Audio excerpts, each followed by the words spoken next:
காவேரி இந்த மாதிரி வந்து ஊருக்கு போகிறா அப்படின்னு சொல்லிட்டு கேட்டு வந்து விஜய் வந்து செமையாக டென்ஷன் ஆகிறாரு. உடனே காவேரியை தேடி வந்து விஜய் கிளம்புறாரு. அப்போ வெண்ணிலா வந்து தடுத்து நிறுத்துறாங்க. இந்த மாதிரி காவேரி வந்து எங்கே போயிருக்கான்னு எனக்கு நல்லாவே தெரியும். இதுக்கப்புறம் காவேரி உங்களோட சேர்ந்து வாழ மாட்டா, என்கிட்ட சத்தியம் பண்ணி கொடுத்துருக்கா அப்படின்னு சொல்லிட்டு சொல்கிறாங்க.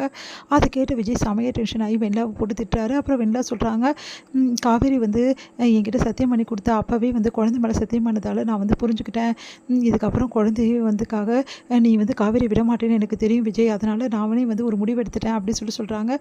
நீ காவேரி கூட வாழ்றதா நியாயம் நான் புரிஞ்சுக்கிட்டேன் அப்படின்னு சொல்லிட்டு வெண்ணிலா வந்து சொல்கிறாங்க. முதல்ல வந்து நான் போய் பேசுகிறேன், காவேரி கிட்ட கண்டிப்பாக வருவா அப்படின்னு சொல்லிட்டு 2 பேரும் போகிறாங்க. வெண்ணிலாவும் விஜயும்.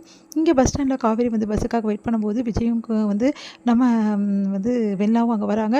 அவங்கள பார்த்து காவேரி வந்து இந்த மாதிரி எதுக்காக வந்தீங்க, நான் இதுக்கப்புறம் விஜய் வாழ்க்கையில் தான் அவருக்கு தான் கஷ்டம், அதனால தான் நான் போகிறேன் அப்படின்ற மாதிரி சொல்கிறாங்க.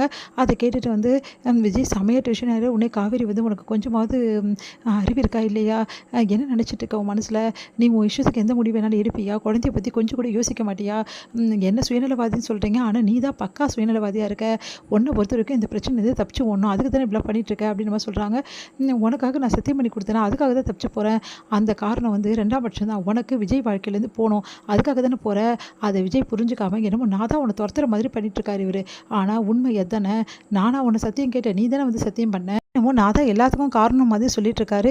இங்கே பார், நீ எப்போ வந்து குழந்தை மேலே சத்தியம் பண்ணோம் அந்த நிமிஷமே வந்து குழந்தைக்காக நான் வந்து விஜயை விட்டு தரலான்னு முடிவு பண்ணிட்டேன், ஆனால் நீ தான் இந்த மாதிரி பண்ணிகிட்ருக்க அப்படின்னோடனே, இங்கே பார் வெண்ணிலா, அதெல்லாம் நீ ஒன்றும் விட்டு தர வேணாம், நான் உனக்கு குழந்தை மேலே ப்ராமிஸ் பண்ணியிருக்கேன், அதன்படி விஜய் விட்டுட்டு வந்துட்டேன், இதுக்கப்புறம் எதுக்காக இப்படி பேசுகிற அப்படிங்க பார், நீ என்ன தான் விஜய் விட்டு கொடுத்தாலும் விஜய் மனசில் நீ தான் இருக்க, உன் கூட தான் விஜய் வாழ்வார், குழந்தைக்காக உன் கூட மட்டும்தான் வாழ்வார், குழந்தைக்காக மட்டும் கிடையாது, ஒன்றை தான் அவர் விரும்புகிறாரு, அவர் மனசு ஃபுல்லாக நீ இருக்கும்போது நான் எப்படி அவர் கூட சேர்ந்து வாழ முடியும், அது மட்டும் கிடையாது, எனக்கு இதில் துளி கூட விருப்பம் இல்லை, நான் உங்ககிட்ட சொன்னதுக்கு காரணம் என்ன தெரியுமா, முதல்ல நானும் விஜய் நீ விட்டுட்டு போகணுன்னு தான் நினச்சேன், ஆனால் அதுக்கப்புறம் நான் புரிஞ்சுக்கிட்டேன், ஏன்னா ஒரு குழந்தை வந்தோடனே எதுவுமே வந்து முக்கியம் கிடையாது, அதை நீ புரிஞ்சுக்கணும் அப்படின்றாங்க.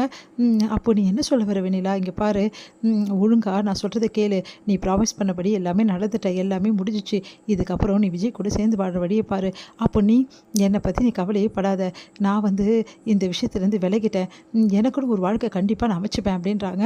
அதை கேட்டுட்டு வந்து சந்தோஷம் தாங்க முடியல நம்ம காவேரிக்கு. அப்படி விஜய் பார்க்குறோம், விஜய் கோவமாக நிற்கிறாரு. சரி நீ போய் விஜய் சமாதானப்படுத்து அப்படின்னோடனே, சாரி விஜய் என்னை மன்னிச்சிடுங்க அப்படின்னு சொல்லிட்டு கையெல்லாம் பிடிச்சு சொல்கிறாங்க. ஏன் காவேரி இப்படிலாம் பண்ணுற, என்னை விட்டு விலகி பொண்ணு ஏன் நீ நினைக்கிற, என் குழந்தைய கூட்டிகிட்டு போயிடணும்னு நினச்சிட்டல, என் குழந்தைய என் கண்ணிலே காட்டக்கூடாதுன்னு முடிவு பண்ணிட்டல, உனக்கு எப்படி மனசு வந்தது காவேரின்னு, மன்னிச்சிடுங்க விஜய் ப்ளீஸ் விஜய் அப்படின்னு சொல்லிட்டு கட்டி பிடிச்சிக்கிறாங்க.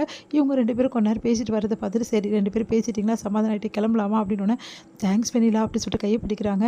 நீ எப்போ வந்து குழந்தைய பற்றி வந்து சத்தியம் பண்ணியோ அப்போவே நான் வந்து விஜயை உனக்கு தான் விட்டு கொடுக்கணும் அப்படின்னு சொல்லிட்டு நான் முடிவு பண்ணிட்டேன் அப்படின்றாங்க. சரி நானும் உன்னை தப்பாக புரிஞ்சுக்கிட்டேன், சாரி வெண்ணிலா அப்படின்னா, பரவாயில்ல விஜய், நீ எனக்காக எவ்வளவு பண்ணியிருக்க, இப்போ கூட இவ்வளோ பிரச்சனை ஆனால் கூட சரி நீ வீட்டில் தங்க சொன்ன, உன் மனசு யாருக்குமே வராது விஜய் அப்படின்னு சொல்கிறாங்க.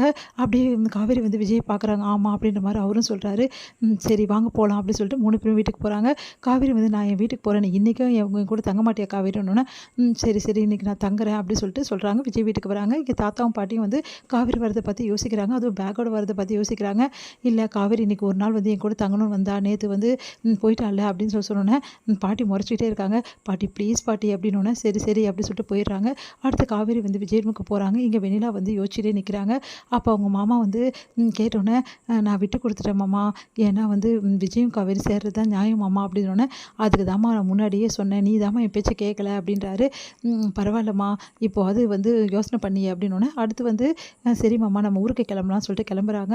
அப்போ வந்து வெண்ணிலா வந்து விஜய் காவேரி உங்ககிட்ட கொஞ்சம் நான் பேசணும் அப்படின்றாங்க.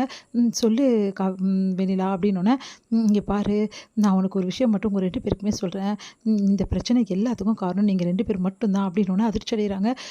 ஆமாம் உங்களுக்கு தானாக பிரச்சனை வரல, நீங்கள் தான் உங்கள் பிரச்சனையை தேடிக்கிறீங்க, நீங்கள் இந்த விஷயத்த முன்னாடியே என்கிட்ட சொல்லியிருந்தீங்கன்னா, இந்த மாதிரி 2 பேர் நாங்கள் சேர்ந்து வாழ்ந்துட்டோம், எங்களுக்கு குழந்தை உண்டாயிடுச்சுன்னு சொல்லிட்டிங்கன்னா நான் கண்டிப்பாக விலகிருப்பேன், ஆனால் நீங்கள் சொல்லாமல் பிரச்சனையை ஒன்று இழுத்துட்டு போனீங்க, அது மட்டும் கிடையாது, இப்போவும் நீ உன் வீட்டில் வந்து உண்மையை சொல்லாமல் இருக்க, அதனால தான் விஜய் விட்டு நீ பிரிஞ்சிருக்க, உண்டா இருக்கிறத வந்து எல்லாருக்கிட்டையும் சொன்னால் கண்டிப்பாக இந்த பிரச்சனை எல்லாமே தீர்ந்துடும், நீங்கள் 2 பேரும் சேர்ந்து வாழ்வீங்க, அதே மாதிரி பிரச்சனையும் இருக்காது, கொஞ்சம் யோசிச்சு முடிவு பண்ணுங்கள் அப்படின்னு சொல்லிட்டு போகிறாங்க. வெண்ணிலா யோசிக்கிறாங்க 2 பேரும்.